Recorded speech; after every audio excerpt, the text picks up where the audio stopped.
अब हम लोग अपना सब्जेक्ट स्टार्ट कर रहे हैं। 12th क्लास के एक यूनिट इलेक्ट्रोस्टैटिक, ये पूरा इलेक्ट्रोडायनेमिक्स है। इलेक्ट्रोडायनेमिक्स बहुत बड़ी यूनिट है। इसमें सबसे पहले ये चैप्टर हमको पढ़ना है इलेक्ट्रोस्टैट।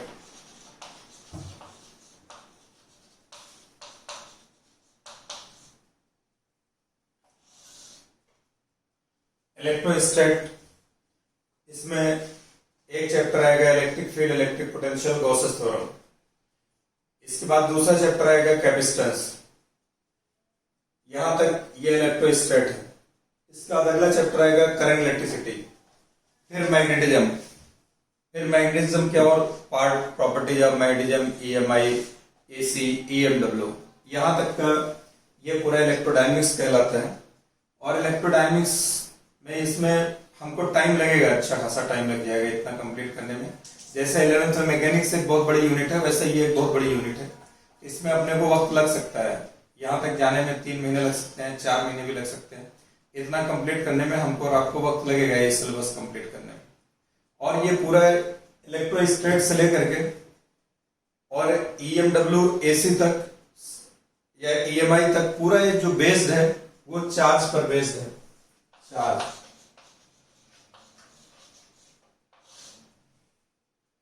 अगर हम चार्ज को हटा दें यहां से तो ना इलेक्ट्रिक फील्ड, इलेक्ट्रिक पोटेंशियल होगा, ना करंट होगी, ना मैग्नेटिज्म आएगा, ना ईएमआई आएगा। पूरा पूरा ये बेस्ड चार्ज पर है। तो हमको समझना पड़ेगा चार्ज क्या चीज है।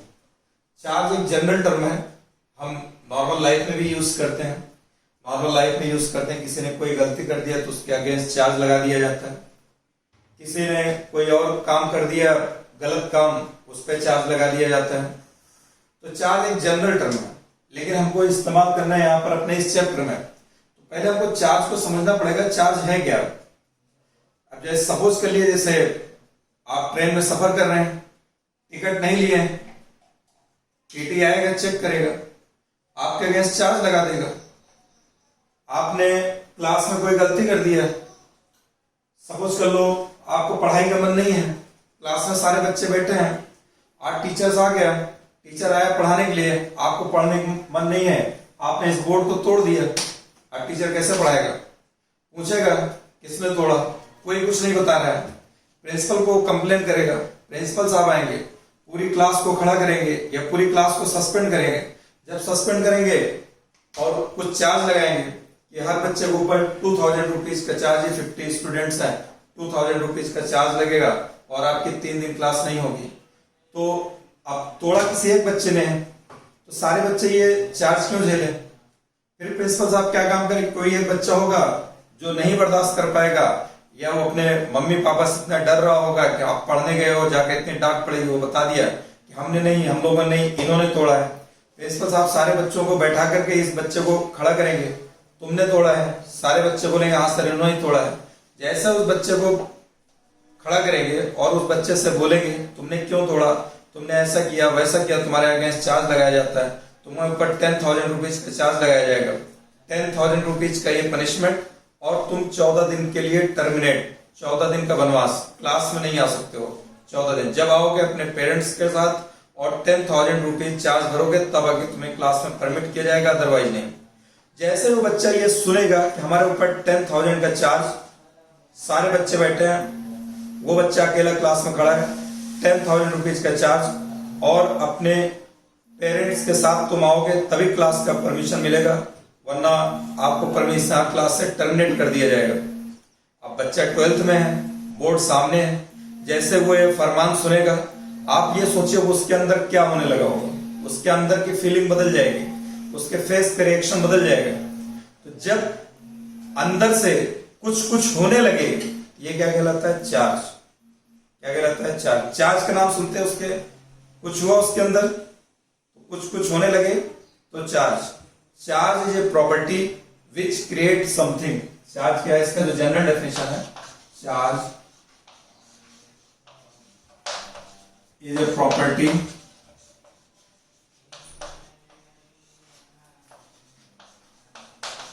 Which create something. चार्ज एक ऐसी प्रॉपर्टी जो कुछ क्रिएट करती है। क्या क्रिएट कर रही है? उस स्टूडेंट के अंदर आप इमेजिन करिए क्या हो रहा होगा। जो टीटी जिसके अगेंस्ट चार्ज लगाया होगा बगैर टिकट का, उसके अंदर क्या हो रहा होगा? कोई मर्डर कर देता है, दरोगा उसके ऊपर चार्जशीट लगा देता है, चार्जशीट तैयार करता है, उसके अंदर क्या हो रहा होगा? यानी कुछ क्रिएट करता है चार्ज अंदर, जो जिसके अंदर क्रिएट हो रहा है वही समझ रहा होगा। अब यहां पर क्या होगा, हमको पढ़ना है इलेक्ट्रोस्टैट। यहां पर चार्ज क्या क्रिएट करेगा? अब इलेक्ट्रोस्टैट में यहां पर इलेक्ट्रिक फील्ड और मैग्नेटिक फील्ड क्रिएट करेगा। चार्ज की प्रॉपर्टी यहां पे क्या है, क्या क्रिएट करेगा? इलेक्ट्रिक फील्ड और मैग्नेटिक फील्ड। तो चार्ज है ये property which create something, general term है, ये कुछ क्रिएट करता है। मैंने आपको बता दिया यहां पर क्या क्रिएट करेगा, यहां पर इलेक्ट्रिक फील्ड और मैग्नेटिक फील्ड। अब हमको जो इस चैप्टर में पढ़ना है वो इलेक्ट्रिक फील्ड के ही बारे में पढ़ना है, मैग्नेटिक फील्ड अभी दूर रहेगा। अब चार्ज होता कितने टाइप का है? चार्ज दो टाइप के होते हैं। कैसे पता चलेगा? देखिए कोई हमने ये ब्लॉक ले लिया, ये मेटल ले लिया, इसके अंदर चार्जेज हैं, ये न्यूट्रल बॉडी लेते हैं, कितने प्लस, 6 प्लस है 6 माइनस, इसको हम बोलेंगे ये न्यूट्रल बॉडी, न्यूट्रल बॉडी।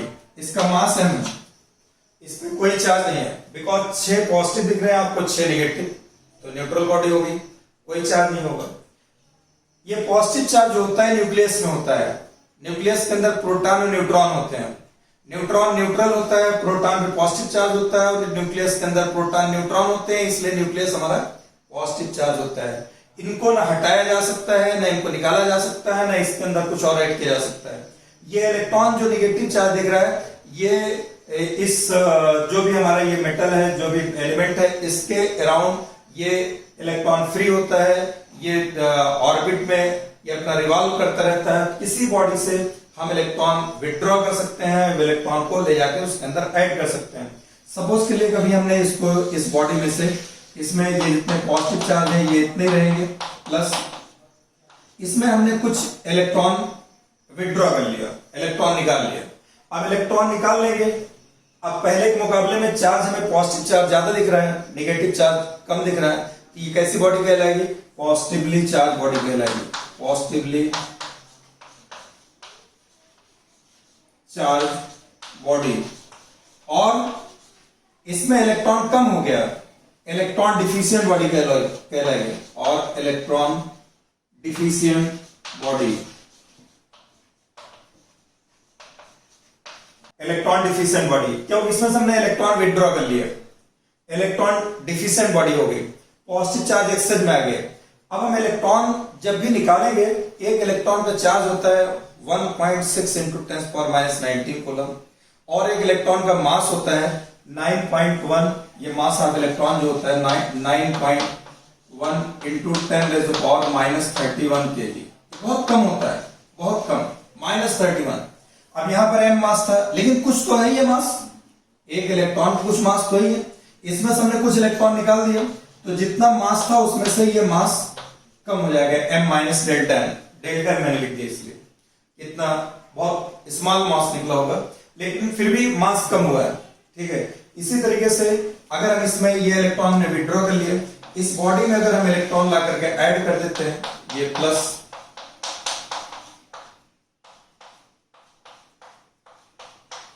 अब इलेक्ट्रॉन हमने ऐड कर दिया, इसका मास पहले से इंक्रीज हो जाएगा, m प्लस डेल्टा m। इसमें इलेक्ट्रॉन एक्सेस में आ गए, पॉजिटिव चार्ज कम दिख रहा है, इसलिए ये बॉडी निगेटिवली चार्ज बॉडी कहलाएगी, निगेटिवली चार्ज बॉडी। और इलेक्ट्रॉन इफिशिएंट बॉडी कहलाएगी, इलेक्ट्रॉन इफिशिएंट बॉडी। और इलेक्ट्रॉन रिच बॉडी, इससे हमको पता चला कि चार्ज दो टाइप का होता है, positive charge positively charge body, negative charge negatively charge body. जब नेगेटिव चार्ज होगा तो इसमें चार्ज लाकर नेगेटिवली चार्ज बॉडी में जिससे इलेक्ट्रॉन ला करके ऐड किया गया, इसका मास क्या होगा, पहले से बढ़ जाएगा, इसमें मास पहले से डिक्रीज हो जाएगा। तो थ्योरेटिकल क्वेश्चन जब भी कभी आएगा तो पूछेगा इलेक्ट्रॉन ऐड कर देते हैं, मास इंक्रीज होगा, डिक्रीज होगा, रिमेन्स द सेम या नन ऑफ द अबव, ठीक है। तो अगर हम मास इलेक्ट्रॉन ऐड करेंगे तो मास इंक्रीज हो जाएगा, इलेक्ट्रॉन विथड्रॉ कर लेंगे तो मास डिक्रीज हो जाएगा। लेकिन जब न्यूमेरिकल पार्ट करेंगे तो उस वक्त हम चाहे 10, 20, 25 लाख इलेक्ट्रॉन निकाल रहे हैं, ऐड कर रहे हैं, तो उससे हम उस पर कोई इफेक्ट नहीं पड़ेगा, वहां पर हम कंसिडर नहीं करेंगे।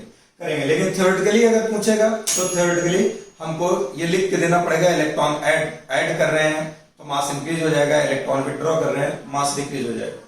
तो ये इलेक्ट्रॉन के बाद ये हमने चार्ज के बारे में आपको बता दिया। चार्ज दो टाइप का होता है, पॉजिटिवली चार्ज और निगेटिवली चार्ज बॉडी। अब इसके बाद हम लोग आगे देखते हैं। अब पहली चीज, चार्ज एक scalar quantity, charge scalar quantity. Current हमारी एक फंडामेंटल फिजिकल क्वांटिटी है, वहां से हम चार्ज को ड्राइव करते हैं, इसलिए ड्राइव फिजिकल क्वांटिटी कहलाएगी। तो I rate of flow of charge, rate of flow of charge is called current. पूरे फिजिक्स में जहां कहीं भी हमको रेट वर्ड इस्तेमाल करना होता है, रेट आता है, rate of flow of charge, rate of flow of, rate of change of velocity, rate of change of momentum. तो जहां कहीं भी रेट वर्ड आएगा वहां टाइम रिस्पेक्ट में डिफरेंशिएट करेंगे, यानी आई इक्वल टू हो जाएगा dq बाई dt। अब इसको क्रॉस मल्टीप्लाई करें, dq equal to I into dt, integrate कर दें, dq इक्वल टू हो जाएगा आई इंटू dt, इंटीग्रेट करेंगे आ जाएगा q equal to I into t। ये चार्ज का एक फार्मूला निकल गया है। यहां से इसकी यूनिट निकालेंगे, ये करंट है, इसकी यूनिट हो जाएगा एम्पियर, और ये इसकी यूनिट हो जाएगा सेकंड, तो ये हो जाएगा एम्पियर इंटू सेकंड, इसकी यूनिट निकल के आ जाएगी 1 ampere into second, 1 ampere into second, ये इज इक्वल टू 1 कूलम के इक्वल होगा, इसकी एक यूनिट होगी कूलम। अब यहां पर इसका डिफरेंट फॉर्म देखें, 1 कूलम ये इक्वल टू होगा 3 इंटू 10⁻⁹ ESU के इक्वल होगा, ESU ये कहलाता है electrostatic unit, ESU electro static unit, ये सबसे स्मॉलेस्ट यूनिट होती है। 1 ESU इक्वल हो जाएगा 1/3 इंटू 10⁹9, यानी 3 इंटू 10⁹9 कूलम के बराबर होगा। ये ESU इलेक्ट्रोस्टैटिक यूनिट। एक यूनिट इसकी होती है EMU होती है, 1 कूलम इक्वल टू हो जाएगा 3 इंटू 10⁹9 ESU, ये इक्वल टू हो जाएगा 1/10 EMU के बराबर हो जाएगा। EMU अपॉन ESU, अगर हम देखें EMU अपॉन ESU, ये आ जाएगा 3 इंटू 10⁻10, ये EMU अपॉन ESU 3 इंटू 10⁻10, जो कि सीजीएस यूनिट में स्पीड ऑफ लाइट के बराबर होगा। सी स्पीड ऑफ लाइट कितना होता है 3 इंटू 10⁸ मीटर पर सेकंड, ये एसआई यूनिट में। सीजीएस में 3 इंटू 10⁻10 सेंटीमीटर पर सेकंड, यानी ये सी स्पीड ऑफ लाइट के बराबर हो जाएगा। इनका दोनों का रेशियो EMU अपॉन ESU का दूसरा नाम होता है, ESU को हम बोल सकते हैं, ये एक यूनिट इसका नाम होता है फ्रैंकलिन। तो हमने आपको कितनी यूनिट बता दिया, एक फ्रैंकलिन बताया जो कि ESU बराबर होता है, एक ESU यहां पर ESU बता दिया, इसकी एक यूनिट कूलम निकल करके आ गया, एम्पियर इंटू सेकंड, ये इतनी यूनिट बताया। एक इसकी और लार्जेस्ट यूनिट होती है फैराडे, ये आ जाए जब और में लेते हैं एम्पियर इंटू, यहां पर सेकंड है ना, ये एम्पियर इंटू सेकंड ना लेकर के एम्पियर इंटू और लेंगे, ये 1 फैराडे आ जाएगा, ये लार्जेस्ट यूनिट है फैराडे। ESU स्मॉलेस्ट यूनिट है। 1 फैराडे इक्वल टू होता है 1 फैराडे, ये इक्वल टू 96500, ये इतना कूलम के इक्वल होगा, यहां C means coulomb. 1 faraday equal to 96500 coulomb, ये इसकी यूनिट हो गई। तो यूनिट आपको मैंने इसकी डेफिनेशन बता दी है। चार्ज क्या होता है मैंने आपको बताया बच्चों, चार्ज वो एक प्रॉपर्टी है, जनरल टर्म है जो कुछ क्रिएट करती है। यहां हमको इलेक्ट्रिक फील्ड और मैग्नेटिक फील्ड क्रिएट करेगा। इसके बाद चार्ज के बारे में मैंने बताया, चार्ज दो टाइप का होता है, एक पॉजिटिव चार्ज होता है, एक नेगेटिव चार्ज होता है। फिर चार्ज को मैंने बताया ये ड्राइव फिजिकल क्वांटिटी है जो कि करंट से निकाला गया, rate of flow of charge is called current. यहां से dq बराबर I into dt, q equal to I into t निकल गया। ड्राइव फिजिकल क्वांटिटी इसकी ये यूनिट आ जाएगी एम्पियर इंटू सेकंड, कूलम ये SI यूनिट है, ये CGS यूनिट है ESU, इलेक्ट्रोस्टैटिक यूनिट, उसका कूलम और ईएसयू का रिलेशन ये है, कूलम का और ईएमयू का रिलेशन ये है, ईएमयू अपॉन ईएसयू 3 × 10⁻10 कूलम के इक्वल होगा। ईएसयू को फ्रैंकलिन भी बोलते हैं, ये स्मॉलेस्ट यूनिट होती है। लार्जेस्ट यूनिट इसकी होती है फैराडे होती है, 1 फैराडे इक्वल टू 96500 कूलम। ये मैंने आपको यूनिट के बारे में बता दिया। अब प्रॉपर्टीज देखो, पहले एक प्रॉपर्टी है charge associated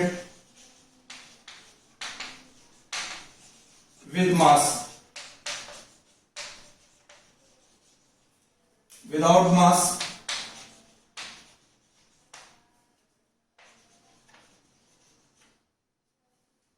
charge does not exist.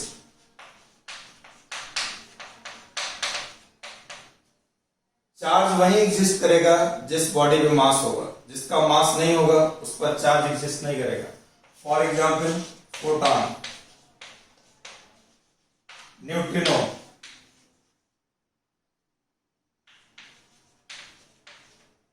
Etcetera. Photon पे कोई ऐसा पार्टिकल है जिस पर कोई मास नहीं होता, इसलिए इसकी एनर्जी हम लोग E=mc² नहीं लिखते, E=h नहीं लिखते हैं, मास का टर्म उसमें नहीं आता, मास ही नहीं है। अब फोटॉन पे कोई चार्ज नहीं होगा, न्यूट्रिनो पे कोई चार्ज नहीं होगा, because no mass no charge, इसके ऊपर कोई चार्ज नहीं होगा, बिकॉज नो मास। एक प्रॉपर्टी आपको ही बताया, उसका चार्ज इनवेरिएंट, चाहे इनवेरिएंट बोलो और इंडिपेंडेंट विद वेलोसिटी।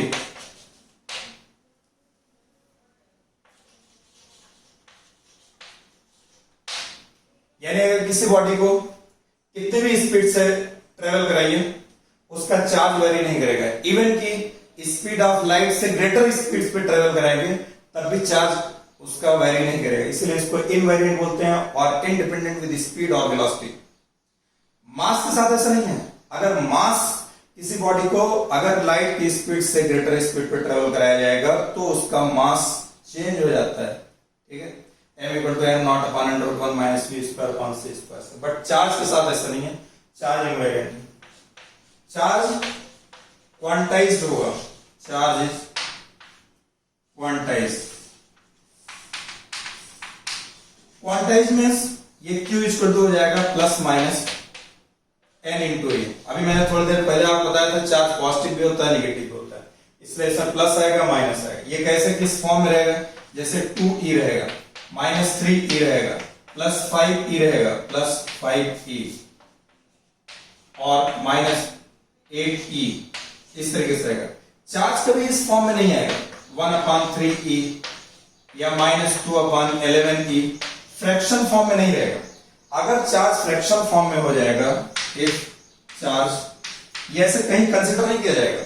जहां पे भी आपको प्रॉब्लम मिलेगी 2e, -3e, 5e, 6e, एक होल नंबर रहेगी इस टाइप से, ठीक है। अब यहां पर if charge in fraction form,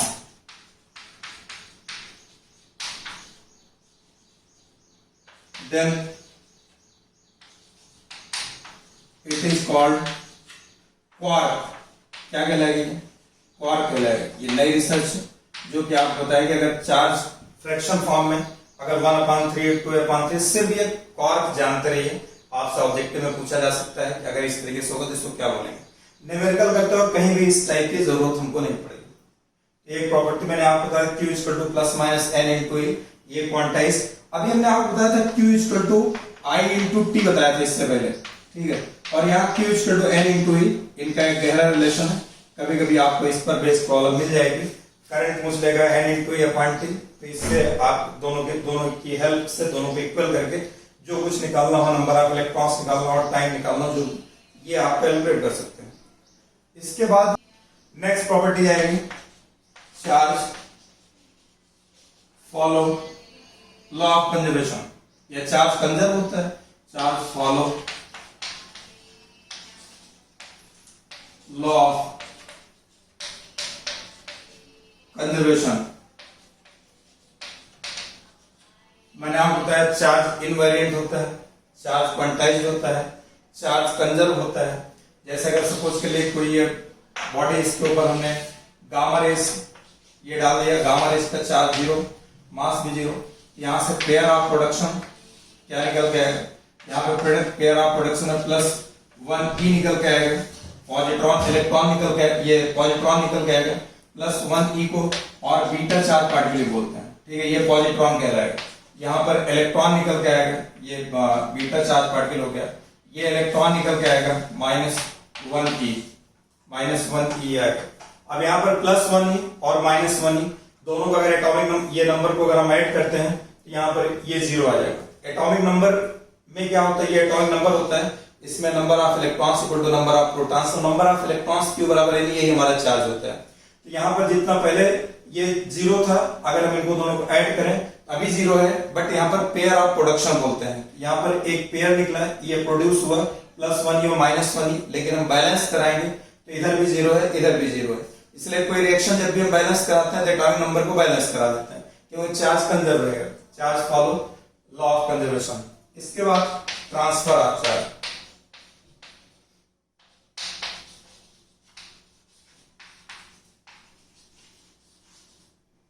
transfer of charge, transfer of charge, transfer of charge दो तरीके से चार्ज का ट्रांसफर होगा, नंबर 1 कंडक्शन और सेकंड नंबर पे इंडक्शन।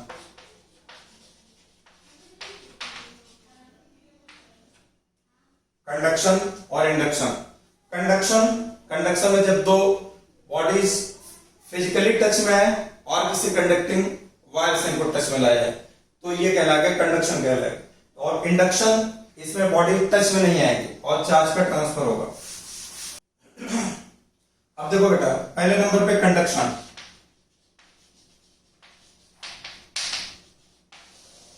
कंडक्शन में क्या है, बॉडीज एक दूसरे टच में आएंगी। हीट ट्रांसफर में भी आपने पढ़ा होगा, हीट ट्रांसफर जो है, जो ट्रांसफर होती है हीट, वो कंडक्शन है, वहां पर भी कन्वेक्शन है, रेडिएशन है। वहां पर जो एक वर्ड कंडक्शन आया है, वहां पर हीट का ट्रांसफर तभी होता है जब दो बॉडी टच में रख दी जाती है, डिफरेंट टेम्परेचर की कांटेक्ट में आती है, तो हीट का फ्लो होने लगता है, एक हीट ट्रांसफर होती है। इस तरीके से चार्ज का ट्रांसफर हमको करना है, तो चार्ज कैसे ट्रांसफर होगा, कंडक्शन के थ्रू। अब कंडक्शन के थ्रू क्या होगा, एक कोई बॉडी हमारे पास चार्ज बॉडी चार्ज हो और एक दूसरे अनचार्ज ले लिए, ये भी चार्ज लीजिए, कम ज्यादा हो गए चार्ज, कोई भी फर्क नहीं पड़ेगा, इस पे Q1 चार्ज है, इस पे Q2 चार्ज है। अब इनको दोनों को हम टच में ला लें। अब टच में लाने के लिए हम क्या काम कर सकते हैं, इनको चाहे डायरेक्ट टच करा दो या किसी एक कंडक्टिंग वायर के थ्रू टच करा दो। ऐसा अगर टच कराएंगे तो चार्ज का फ्लो होगा ये यहां से। अब कब तक चार्ज का फ्लो होगा, कुछ बच्चे समझते हैं जब तक चार्ज बराबर ना हो जाए, ऐसा नहीं है, चार्ज का फ्लो होगा। अभी हमने आपको स्टार्टिंग में क्या बताया था, rate of flow of charge is known as current, यानी जैसे यहां पर चार्ज का फ्लो होगा वैसे करंट फ्लो होने लगेगी, यानी ये चार्ज का फ्लो रुक जाए तो करंट रुक जाए, यानी करंट तब तक, ये जब तक चार्ज का फ्लो होगा तब तक करंट फ्लो हो रही होगी, जैसे चार्ज का फ्लो रुकेगा वैसे करंट जीरो हो जाएगी, यानी I इक्वल टू क्या होता है, I इक्वल टू होता है delta V upon R, delta V upon R। अब हमारा करंट जीरो हो जाए, रेजिस्टेंस तो जीरो हो नहीं सकता इसका, करंट जीरो हो जाए, करंट जीरो कब होगा, जब डेल्टा V जीरो हो जाए। डेल्टा V मतलब क्या होता है, फाइनल माइनस इनिशियल, यानी फाइनल पोटेंशियल दोनों का ये इक्वल हो जाएगा, तो ये आ जाएगा 0 अपॉन R, ये इक्वल हो जाएगा 0, यानी ये कब करंट जीरो होगी, जब पोटेंशियल क्या होगा, दोनों का कॉमन हो जाएगा, पोटेंशियल कॉमन हो जाएगा तो चार्ज का करंट जीरो हो जाएगी, करंट जीरो हो जाएगी यानी चार्ज का फ्लो रुक जाएगा, यानी आप यहां पर एक पॉइंट लिख सकते हैं, flow of charge, flow of charge stop when potential becomes common। ये ध्यान रखिएगा, यहां पर क्या कॉमन हो जाएगा, पोटेंशियल कॉमन हो जाएगा, पोटेंशियल कॉमन हो जाएगा तो चार्ज का फ्लो रुक जाएगा। ये एक बहुत बड़ा कंफ्यूजन होता है या मिस कॉन्सेप्ट होता है बच्चों का, वो समझते हैं चार्ज बराबर हो जाएगा तो ये रुक जाएगा, ऐसा नहीं है। ये चार्ज का जब फ्लो होगा, एक जब चार्ज का फ्लो होगा करंट फ्लो होगी, अब चार्ज का फ्लो रुकेगा तो करंट जीरो हो जाएगी, करंट जीरो तभी होगा जब पोटेंशियल डिफरेंस जीरो होगा, ठीक है, तो ये इतना। अच्छा, एक चीज मैं आपको यहाँ और बताते हुए चल रहा हूं, यहाँ पर ये ध्यान दे दीजिए, डेल्टा एक्स हमको पूरे फिजिक्स में एक जगह वर्ड आएगा डेल्टा एक्स, ये होगा x2 minus x1 final minus initial, ठीक है, ये ओनली चेंज बताएगा, ओनली चेंज। और एक टर्म आएगा dx, इनमें दोनों डिफरेंस जानते रहिए, ये भी x2 minus x1, x2 minus x1, ये भी फाइनल माइनस इनिशियल है, बट जहां वर्ड d लगेगा, d जहां वर्ड d लगेगा, it means very small change, very small change, ठीक। ये जैसे 5 माइनस 3 2 आ जाएगा, ये आएगा 0.1 माइनस 0.001, तो एक स्मॉल चेंज आएगा, तो जहां भी स्मॉल चेंज आएगा वहां डी लगता है। तो डेल्टा एक्स और डीएक्स में डिफरेंस समझते रहिए, delta x final minus initial, delta v final minus initial, dx ये भी फाइनल माइनस इनिशियल, बट ये वेरी स्मॉल चेंज के लिए लगता है, जहां पर वेरी स्मॉल चेंज होगा वहीं पर हम डिफरेंशिएट भी करते हैं, डी बाई डी एक्स लगा देते हैं, डी बाई डी टी लगा देते हैं, तो वहां पर डीएक्स जब सिर्फ चेंज होगा तो डेल्टा एक्स यूज किया जाएगा। ये समझ में आया। ये कंडक्शन, कंडक्शन में दो बॉडीज डायरेक्ट टच में आएंगी, चाहे बॉडीज फिजिकली टच में आ जाए या उनको किसी कंडक्टिंग वायर से टच में लाएं, चाहे चार्ज बड़ा एक अनचार्ज बॉडी एक चार्ज हो, या आप कहिए चाहे दोनों चार्ज बॉडी हो, डिफरेंट चार्जेस होंगे तो चार्ज का फ्लो होगा, करेक्ट। इसका एप्लीकेशन कहाँ है, जब हम कैपेसिटेंस पढ़ेंगे तो वहां डिफरेंट चार्ज प्लेट्स रहेंगे, उनको कनेक्ट किया जाएगा, वहां पर हमको चार्ज निकालना पड़ेगा, वहां पर इसका ये कंडक्टर होगा, इसका कैपेसिटेंस होगा, वहां पर कितना कितना चार्ज आ जाएगा, इस पे चार्ज डिफरेंट हो जाएगा, इस पे आ जाएगा Q1 डैश, इस पे आ जाएगा Q2 डैश, इनका पोटेंशियल कॉमन हुआ ना कि चार्ज कॉमन हुआ, इस पे चार्जेस डिफरेंट हो जाएंगे, ये चार्ज नहीं रह जाएंगे। इन चार्ज को निकालने के लिए आगे एक फार्मूला आएगा, Q बराबर C इंटू V होता है। कॉमन पोटेंशियल कैसे निकालेंगे, वो total charge upon total capacity, ये आगे का सब्जेक्ट है, आगे जब हम लोग कैपेसिटेंस पढ़ेंगे तो वहां डिटेल में डिस्कस करेंगे, ओके। अब उसके बाद नेक्स्ट कंडक्शन के बाद इंडक्शन।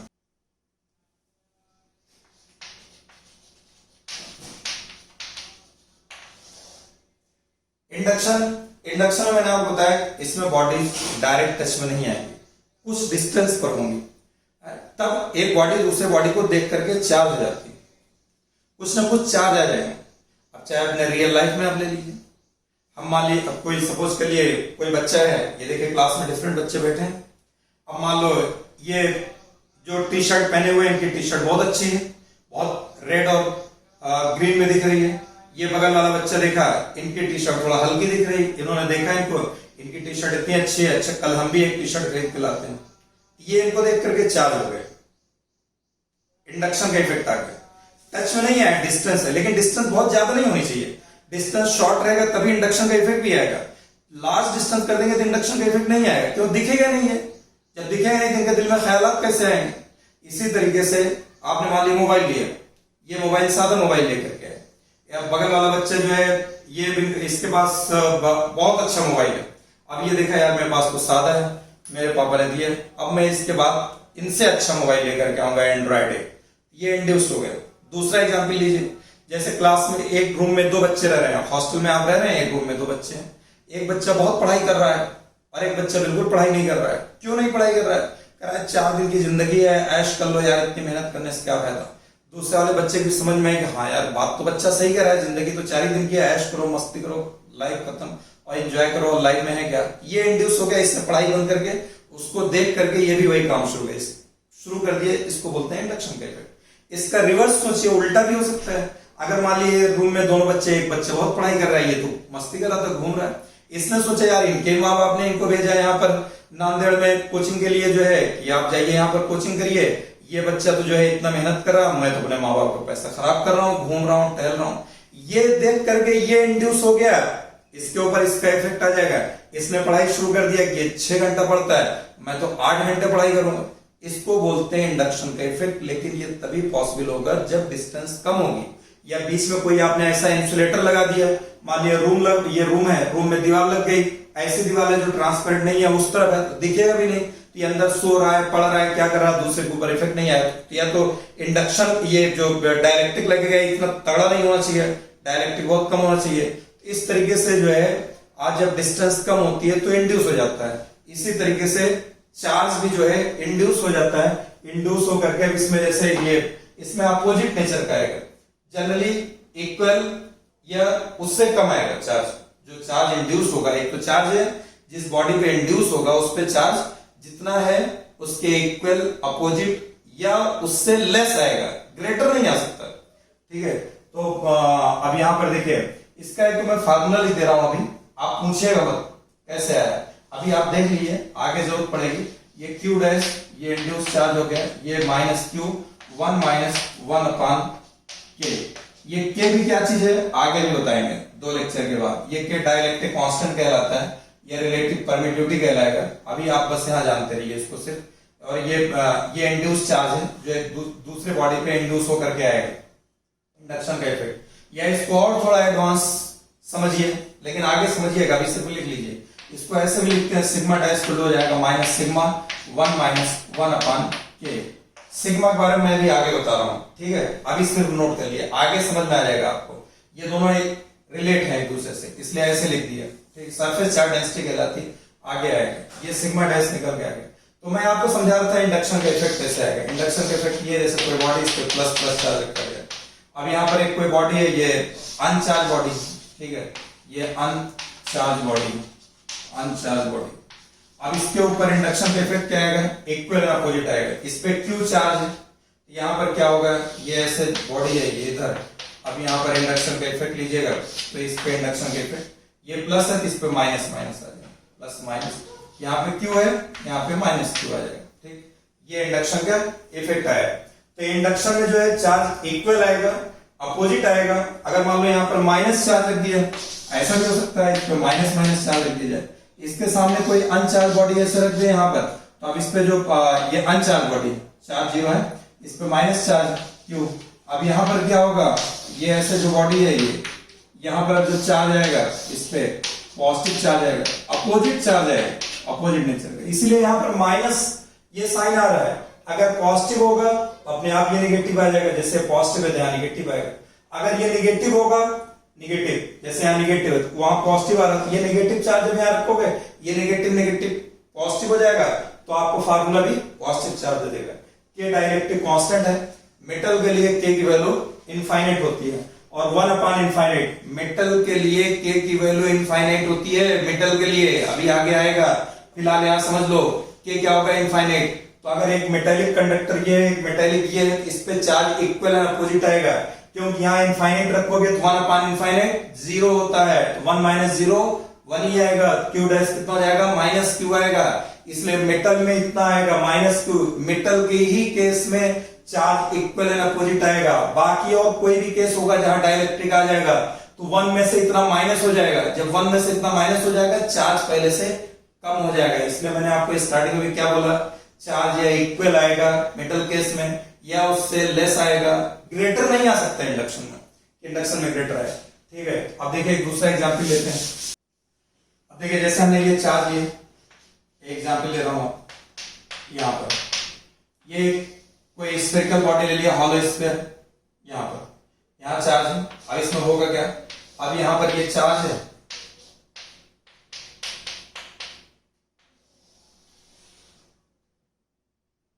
यहां पर चार्ज माइनस आ जाएगा, इसके सामने गैप इक्वल है अपोजिट। ये फ्रंट फेस ये जैसे है ना, ये इस पर देखिए ऐसे, तो यहां पर है, ये सामने वाले फेस पे आएगा ना, फिर बीच में हॉलो स्फीयर, बीच में गैप हो जाएगा ना, हॉलो या सॉलिड हो, कंडक्टिंग हुआ, बीच में चार्ज नहीं आता। अब यहाँ पर क्या होगा, यहाँ बीच में गैप आ गया, इसके सरफेस पे आएगा, ये वाला चार्ज जो इस पे चार्ज आया है, यानी ये वाला चार्ज माइनस। अब इधर इंड्यूस होगा, इधर क्या इंड्यूस हो जाएगा, इधर प्लस प्लस आ जाएगा, अपोजिट। इसका अपोजिट ये है, इसका अपोजिट ये है। अच्छा, अगर चार्ज कंजर्व रहता है, पहले यहाँ पे Q 0 था, ठीक, यहाँ पे चार्ज था, अभी भी ऐड कर दो 0, चार्ज कंजर्व रहना चाहिए ना, पहले भी 0 था, अभी भी 0 है, कुछ प्लस आ जाए कुछ माइनस आ जाए, लेकिन रहेगा कंजर्व, जितना पहले था ऐड करोगे उतना ही आना चाहिए। अच्छा, इसके बाद अब हम क्या काम करते हैं, यहाँ पर ये चार्ज को, ये प्लस प्लस प्लस, और यहाँ पर ये माइनस माइनस माइनस। अगर हम इसको अर्थ कर दें, अगर हम इसको अर्थिंग कर देंगे तो अर्थिंग का पोटेंशियल 0 होता है। ये जितना पॉजिटिव चार्ज है, पॉजिटिव चार्ज सारा का सारा अर्थ शक कर लेगा इसको। अब यहाँ पर पॉजिटिव चला गया अर्थ के अंदर, नेगेटिव की तरफ अर्थ करोगे तो नहीं जाएगा, केवल पॉजिटिव ही, पॉजिटिव अर्थ के अंदर नेगेटिव मिल करके शक कर लेता है। अब यहाँ पर ये आ गया। अब इसको अगर हम आगे देखें, यहाँ पर ये आगे हम चले यहाँ पर, तो ये ऐसे आ गया। अगर हम इसको अर्थिंग को हटा दें, अब यहाँ पर ये माइनस वाला पार्ट बचा रह जाएगा, ये प्लस वाला चला गया। ऐसा मत समझने का यहाँ पर दोबारा चार्ज आएगा, नहीं आ सकता, क्योंकि ये टोटल जीरो था। अब आएगा तो कहां से आएगा, कंजर्व रहना चाहिए। अब ये प्लस और माइनस, इनके बीच में एक अट्रैक्शन फोर्स होगा, ये चार्ज को बांध के रखेगा। अगर हम इस प्लस को भी हटा दें तो ये बस केवल माइनस चार्ज बचेगा, और माइनस, अब ये प्लस और माइनस के बीच एक अट्रैक्शन फोर्स लगा हुआ था, ये चार्ज बाउंड था। जैसे ही इसको हटाएंगे तो ये वाला चार्ज फ्री हो जाएगा, ये अट्रैक्शन फोर्स खत्म होगा, ये पूरे सरफेस पे आकर के स्प्रेड हो जाएगा।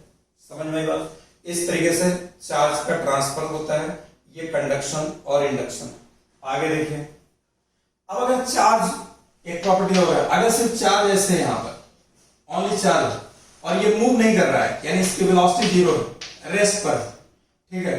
अगर रेस्ट पर होगा चार्ज, यानी कोई वेलोसिटी नहीं है, रेस्ट पर है, यहाँ पर जो प्लस चार्ज होता है, यहां से लाइन से, मैंने आपको क्या बताया, चार्ज काम होता है इलेक्ट्रिक फील्ड और मैग्नेटिक फील्ड प्रोड्यूस करना।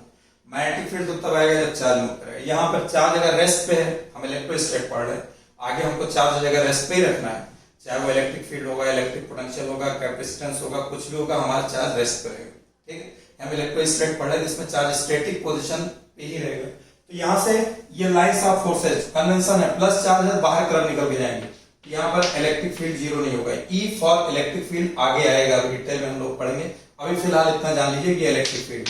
बी को मैग्नेटिक फील्ड लिखते हैं, यहाँ पर मैग्नेटिक फील्ड जीरो रहेगा।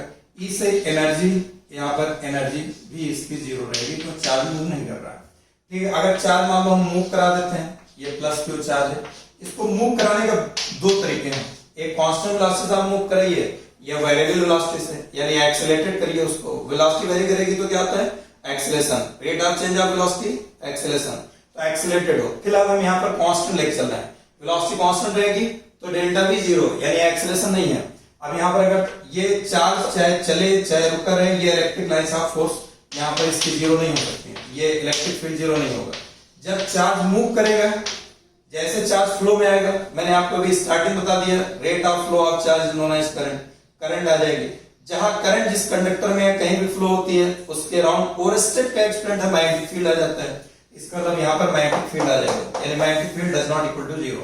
एनर्जी अभी भी जीरो रहेगी, क्यों जीरो रहेगी, आपने 11th तक पढ़ा होगा work energy theorem, work done by all the forces equal to change in kinetic energy. Change in kinetic energy, kinetic energy half m v square, v speed हमारा चेंज नहीं हो रहा है, स्पीड चेंज नहीं हो रहा है, स्पीड कांस्टेंट है, तो चेंज इन एनर्जी क्या आ जाएगी, change in kinetic energy zero आ जाएगी, वर्क डन क्या होगा, जीरो आएगी, इसलिए भी जीरो रहेगी। अब अगर मान लो चार्ज क्यू ये है, अब यहाँ पर हमने इसको, वेलोसिटी कांस्टेंट नहीं है, हमारी वेलोसिटी वेरिएबल है, कम हो सकती है, ज्यादा हो सकती है, मतलब वेरी कर रही है, तो ना इलेक्ट्रिक फील्ड जीरो होगा, ना ही मैग्नेटिक फील्ड जीरो होगा, ठीक, और ना ही एनर्जी जीरो होगी। ये हमने आपको अभी स्टार्टिंग में क्या बोला था कि पूरा चैप्टर आपका ईएमआई और एसी ईएमडब्ल्यू तक चार्ज के चार्ज पर बेस्ड है। यहाँ पर जब चार्ज देखे मूव करा, मैग्नेटिक फील्ड भी आ गया।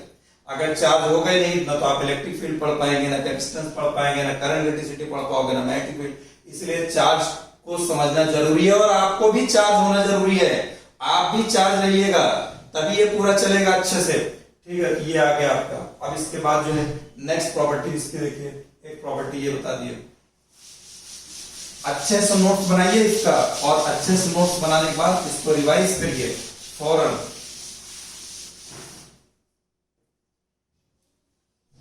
इसके बाद नेक्स्ट हमने आपको बताया चार्ज जो स्टे करता है, या जो मैक्सिमम स्टे करता है जिस जगह, चार्ज सरफेस पे स्टे करता है, charge resides on the surface of conductor। मैं कंडक्टर लिख रहा हूं यहां पर, कंडक्टर पे चार्ज जो है, चाहे सॉलिड कंडक्टर हो या हॉलो कंडक्टर हो, चार्ज जो स्टे करेगा वो सरफेस पे स्टे करता है। चार्ज जो स्टे करेगा, कंडक्टिंग कोई भी शीट लेगी, इसके सरफेस पे आएगा चार्ज, ठीक। चार्ज जो कहां रुकेगा, सरफेस पे, ठीक है। सॉलिड लेते हैं, इस तरीके से लेते हैं, या सिलेंडर ले लो, स्फेरिकल ले लो, कुछ भी ले लो, सॉलिड ले लो, हॉलो ले लो, कंडक्टर है तो अंदर चार्ज नहीं जाएगा, यहाँ पर ठीक, अंदर चार्ज जीरो रहेगा, सॉलिड है तब भी। कंडक्टर, कंडक्टर बात नहीं करूंगा, ठीक है। अब उसके बाद जो है चार्ज जो स्टे करता है, एक तो ये आएगा सरफेस पर रहेगा, चार्ज वहां पर कहाँ मैक्सिमम होगा कहाँ मिनिमम होगा, चार्ज किस जगह पे चार्ज मैक्सिमम उसकी प्रोबेबिलिटी होगी, किस जगह से चार्ज के लीक करने की भी प्रोबेबिलिटी मैक्सिमम होगी। तो ये होता है यहां पर चार्ज स्टे और found maximum where radius is smaller, where radius is smaller. इसका चार्ज जो होता है, ये एक टर्म है सिग्मा, भी मैंने आपको बताया नहीं था, इससे पहले भी आ चुका है, अभी आगे बता रहा हूं। सरफेस चार्ज डेंसिटी कहलाता है, चार्ज पर यूनिट एरिया। तो अब ये एरिया ही है, इस एरिया पे चार्ज आ रहा है, ये डायरेक्ट ये प्रोपोर्शनल होता है, इनवर्सली प्रोपोर्शनल होता है रेडियस में। चार्ज स्टे और found maximum where radius is smaller, यानी जहां रेडियस कम होगी वहां ये सरफेस चार्ज डेंसिटी, यानी उस सरफेस पर चार्ज की जो डेंसिटी होगी वो ज्यादा होगी, रेडियस ज्यादा कर देंगे, ये कम आ जाएगा, ठीक है। इस तरह देखिए यहाँ पर एक एग्जांपल लिया है, इससे मैंने फेस ये बना दिया, यहाँ पर ये प्लस प्लस प्लस चार्ज, ठीक, ये इसकी डेंसिटी है। जैसे जैसे रेडियस स्मॉलर होती चली जाएगी वैसे वैसे यहाँ पर इसकी चार्ज के पाए जाने की संभावना ये सबसे ज्यादा यहाँ पर चार्ज स्टे करेगा, यहीं से लीक भी सबसे ज्यादा करेगा और यहीं पर स्टे भी सबसे ज्यादा करेगा, क्योंकि यहाँ पर रेडियस कम है। इसका प्रूफ है, एक कंडक्टर ले लेते हैं, उसका पोटेंशियल निकालते हैं, V k q 1/4 pi epsilon naught q upon r, फिर वहां से q का चार्ज बराबर ये हो जाएगा surface charge density q upon area, वहां से q की वैल्यू निकाल कर रखते हैं, तो ये पूरा रिजल्ट निकल के आता है। खैर हम लोग प्रूफ की जरूरत नहीं है, ठीक है, आगे दे दूंगा अगर प्रूफ चाहिए होगा, वरना अभी आप चूंकि इसके बारे में नहीं जानते पोटेंशियल कितना होता है, वरना हमको प्रूफ देने में कोई दिक्कत नहीं है। कंडक्टर का पोटेंशियल कांस्टेंट होता है और ये होगा 1/4 pi epsilon naught q upon r होता है, और अगर मान लो q surface charge density sigma बराबर, इस पे अगर ले ले तो ये हो जाएगा इसकी रेडियस, अगर हम r देखें, ये रेडियस r है, ये हो जाएगा sigma equal to q upon 4 pi r square, ये आ जाएगा। यहाँ से q की वैल्यू अगर हम निकालें, sigma into 4 pi r square, ये आ जाएगा। v इक्वल टू हो जाएगा 1/4 पाई एप्सिलॉन नॉट, और ये हो जाएगा सिग्मा 4 पाई r स्क्वायर, और अपॉन यहाँ पर आ जाएगा ये r, ये इतना रहेगा 4 पाई से 4 पाई ये कैंसिल हो जाएगा, एक r से एक r कैंसिल हो जाएगा, यहाँ आ जाएगा v इंटू एप्सिलॉन नॉट, ये सिग्मा इंटू r ये रहेगा। कंडक्टर का पोटेंशियल कांस्टेंट होता है, अभी आप जानते नहीं, देखिए अभी आगे आएगा ये सब टर्म, इसलिए मैंने पहले बताया कि हम आपको प्रूफ नहीं देना चाह रहे थे, आप सिर्फ जान लिए कांस्टेंट टर्म हो गया, तो c equal to sigma into r, यहां सिग्मा देखिए, सिग्मा प्रोपोर्शनल, ये प्रोपोर्शनल साइन लगाएंगे, एक ये आ जाएगा 1/r, ये प्रोपोर्शनल साइन हटाओगे तो c आ जाएगा। इसलिए इसके प्रूफ की कोई नीड नहीं है, प्रूफ की कोई जरूरत नहीं है। कोई आईआईटी बच्चा हो, जेई बच्चा हो, वो अगर देख रहा है इस वीडियो को तो वो देख सकता है इसके प्रूफ की। हमारे मेडिकल के बच्चों को, नीट के बच्चों को सिर्फ ये लर्न करना है कि सिग्मा प्रोपोर्शनल 1/r, इस पे बेस प्रॉब्लम मिल सकती है, ऐसा नहीं प्रॉब्लम नहीं है, प्रॉब्लम बन सकती है। आपका ये जानना जरूरी है, ये कैसे आया इसके चक्कर में मत पड़िए, ये मैंने बता दिया कि यहाँ पर सिग्मा की वैल्यू निकल करके इतनी आ जाएगी, दे दिया प्रूफ। अगर किसी को चाहिए तो आप देख लीजिए, लेकिन इसके लिए परेशान मत होइएगा, मेन ये है, ठीक है। फिलहाल मैं आपको बता रहा था सिग्मा क्या होता है, सिग्मा के बारे में आपको बता देता हूँ, अभी लास्ट बताता हूँ आपको, ठीक है। अब तो ये वही है, इससे पहले भी आपको नहीं बताया, लास्ट में 2-3 टर्म एक साथ बताता हूँ। देखिए आगे एक टर्म आएगा, हमको पूरे फिजिक्स में जब हम पढ़ेंगे, यहाँ पर हम पॉइंट चार्ज पढ़ेंगे, पॉइंट चार्ज, पूरे फिजिक्स में हमको पॉइंट चार्ज ही पढ़ना है, ठीक है। पॉइंट चार्ज क्या होगा, point charge, point charge is just like a point, just like a point, ये पीटी मतलब पॉइंट है, कहेंगे शॉर्ट में से लिख दूं पॉइंट, और treated as a sphere, as a sphere, और छोटा है, पॉइंट है, लेकिन हम पॉइंट हो गया इस ट्रीट करके चलेंगे कि स्फेरिकल है। जैसे ये कोई पॉइंट है ना, ये देखो ये पॉइंट दिख रहा है आपको, इसको हम कैसे मान चलेंगे, इस पॉइंट को स्फेरिकल मान चलेंगे, ये हमारा पॉइंट चार्ज होगा। जहां जहां पर सब जगह हम पॉइंट चार्ज ही पढ़ेंगे, ये पॉइंट चार्ज आएगा, point charge just like a point, इसको एज ए स्फेरिकल ट्रीट करेंगे, ठीक है। एक टर्म इसमें आएगा specific charge, specific charge, specific charge क्या होता है? Charge per unit mass, charge per unit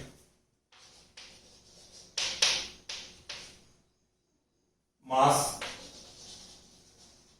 is called specific charge, यानी Q अपान M। यूनिट पूछे तो कूलम पर केजी, ये आएगा specific charge coulomb per KG. अब इसके बाद हमको आगे जो पढ़ना है लीनियर चार्ज डेंसिटी, जिसको लैम्डा से नोट करते हैं, charge per unit length, surface charge density जो मैंने भी पीछे यूज किया सिग्मा टर्म, ठीक है, charge per unit area, charge per unit length, charge per unit area. इसके बाद फिर पूरे वॉल्यूम पे चार्ज बिखरा हो, चार्ज पर यूनिट वॉल्यूम, उसको रो से यूज करते हैं। तो अब इसके बारे में हम आपको नेक्स्ट क्लास के कल वाले क्लास में इसको बताएंगे, और फिर उसको कैसे इंटीग्रेट करके कहीं चार्ज वेरी कर रहा हो तो हम चार्ज कैसे कैलकुलेट करेंगे इंटीग्रेशन के थ्रू, अगली वीडियो में हम लोग इस लेक्चर को देखेंगे।